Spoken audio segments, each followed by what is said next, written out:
বর্ধমান সদর পেয়ারা nutrition welfare সোসাইটির উদ্যোগে উদ্ধার হলো একটি অসুস্থ শেয়াল।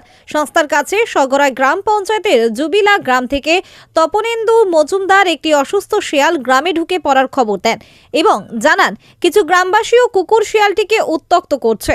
সংস্থার তরফে দ্রুত বন দপ্তরের রেঞ্জ অফিসার অনির্বাণ মিত্র মহাশয়কে ঘটনাটি জানানো হয় এবং জেলা পরিষদের জনস্বাস্থ্য এবং পরিবেশ কর্মাধ্যক্ষ বিশ্বনাথ রায় মহাশয়কে অনুরোধ করা হয়। গ্রামবাসীদের সংযত থাকার অনুরোধ জানানো হয়। সকলের সহায়তায় শেয়ালটি অক্ষত অবস্থায় উদ্ধার হয়।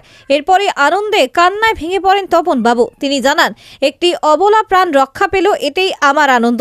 সংস্থার সম্পাদক প্রলয় মজুমদার জানান, বন্যপ্রাণ রক্ষায় সকলকে উৎসাহিত করতে এরপরই তপন বাবুকে এবং অনির্বাণ মিত্র সহ উদ্ধারকারী দলের সকলকে সংবর্ধনা দেওয়া হয়। হয়েছে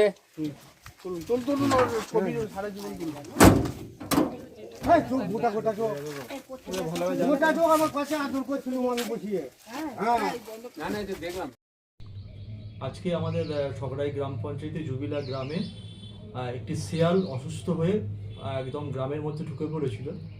সেখানে গ্রামবাসীদের আতঙ্কিত হওয়ার জায়গায় শিয়ালটাই বড় আতঙ্কিত হয়ে পড়েছিল। তো আমরা সেখানে বিশিষ্ট সমাজসেবী প্রলয় মজুমদারের মাধ্যমে আমরা খবর পাই যে তাকে অসুস্থ শিয়ালটাকে তার চিকিৎসার ব্যবস্থা করতে হবে এবং বন দপ্তরের হাতে তুলে দিতে হবে। প্রলয় মজুমদারের মাধ্যমে আমরা সেটা বর্ধমানের যে বন বিভাগ সেখানে আমরা খবর পৌঁছাই এবং ওখানে আমাদের পঞ্চায়েতের মেম্বার কেকা সরকার এবং তার স্বামী শান্তনু সরকারকে আমি দপ্তরের পক্ষ থেকে অনুরোধ করি যে শিয়ালটিকে যাতে যথাযথভাবে গ্রামের মানুষ তাকে কোনো রকম ক্ষতি না করে। আপনারা দেখবেন যে আমাদের পঞ্চায়েত মেম্বার নিজে সে শিয়ালটিকে নিজে হাতে খাওয়াচ্ছেন।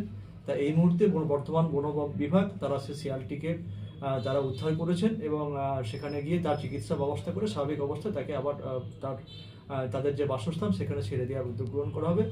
বার্তা একটাই যে আজকে জুবিলা গ্রামের মানুষ যেভাবে পরিচয় দিলেন যে অনেক সময় আমরা শিয়ালকে দেখে ভয় পাই, কারণ ভয়ঙ্কর প্রাণী হিসেবে আমরা অনেকটা জানি, কিন্তু অনেকটা সময় এই বাস্তুতন্ত্র পরিবেশের জন্য সমস্ত প্রাণীরই পরিবেশের প্রয়োজন।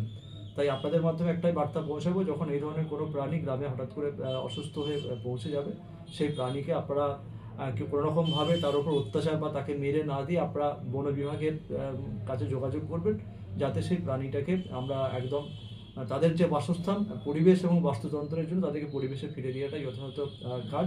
যেটা জুবিলা গ্রামবাসী আজকে করেছে, এটা আগামী দিনের একটা উদাহরণ হয়ে থাক এবং আগামী দিনে যখন যেখানেই এই ধরনের ঘটনা ঘটবে, শুধু আজকে শেয়াল কেন, যদি এই ধরনের কোনো প্রাণী যেটা অনেক সময় আমাদের কাছে আমরা ভয় পাই, আতঙ্কগ্রস্ত হয়ে পড়ি, তারা যখন লোকালয়ে চলে আসে, আমাদের উচিত হবে তাদেরকে একদম গ্রামবাসীরা উদ্যোগ নিয়ে তার ক্ষতি না করে বন বিভাগের হাতে তুলে দেয়।